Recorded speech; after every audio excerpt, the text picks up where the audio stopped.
In August of 79 CE, on the Bay of Naples, two Roman cities sat in the shadow of Mount Vesuvius, Pompeii and Herculaneum.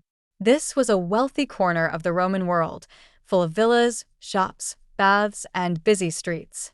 In today's episode, we're stepping into the last day of Pompeii, when a normal summer turned into one of history's most famous disasters. You're going to see how the eruption began, with a warning few understood. You'll hear why some people managed to flee while others stayed behind. And you'll learn how a single letter from a Roman eyewitness became one of the most important clues historians have ever had. But to understand any of that, we have to go back to the moment everything started falling apart. It is August 24th, 79 CE.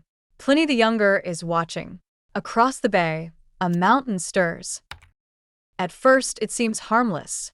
A strange cloud. Tall, white, Rising fast. Then it spreads. Then it darkens.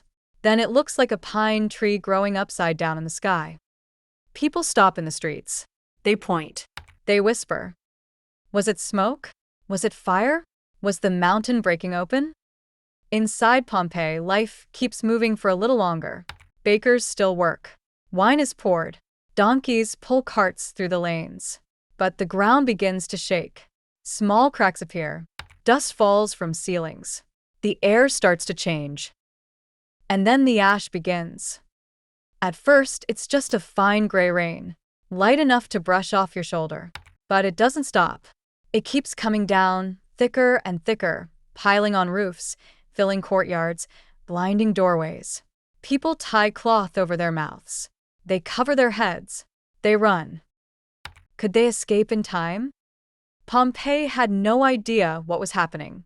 The Romans did not have volcano science. Vesuvius had been quiet for generations, long enough for people to forget the danger. It had probably been dormant for centuries. To them, this was not a warning from the earth. It was a nightmare from nowhere. And then the real shock hit. The roof began to fail. Heavy ash and pumice stones piled up so fast that buildings started collapsing under their own weight. Streets became traps. The city turned white, then gray, then dangerous. People fled toward the gates, carrying children, valuables, anything they could grab. Others stayed inside, hoping the storm would pass. But it was getting worse. A few miles away, Pliny the Elder, a Roman fleet commander and scholar, saw the eruption from across the bay. He ordered ships out, partly to study the disaster and partly to rescue people.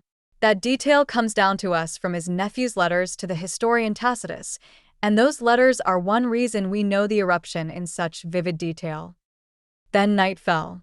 Except it wasn't really night. It was ash. By the next day, the sky had turned terrifyingly dark. Lightning flashed through the cloud. The roar from the mountain could be heard for miles. In Pompeii, people who had survived the first hours faced a new danger: poisonous gas and scorching surges racing down from the volcano. And this is where the story turns grim. The eruption sent a deadly mixture of gas, ash, and rock down the slopes. Some people died where they stood.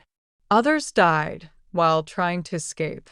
In the end, Pompeii was buried under layers of volcanic material, sealed away for nearly 1,700 years.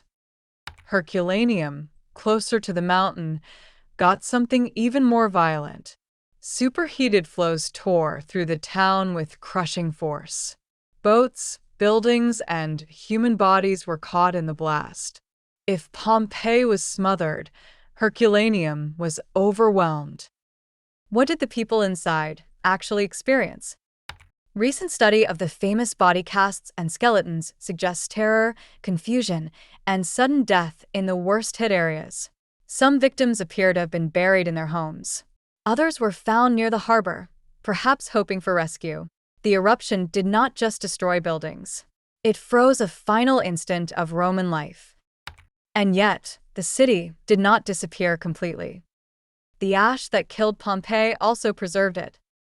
In the centuries that followed, the exact location of the city was forgotten. Fields covered the ruins. People built above them. The world moved on. But beneath the soil, Pompeii waited. Streets, frescoes, food jars, graffiti, even loaves of bread in ovens.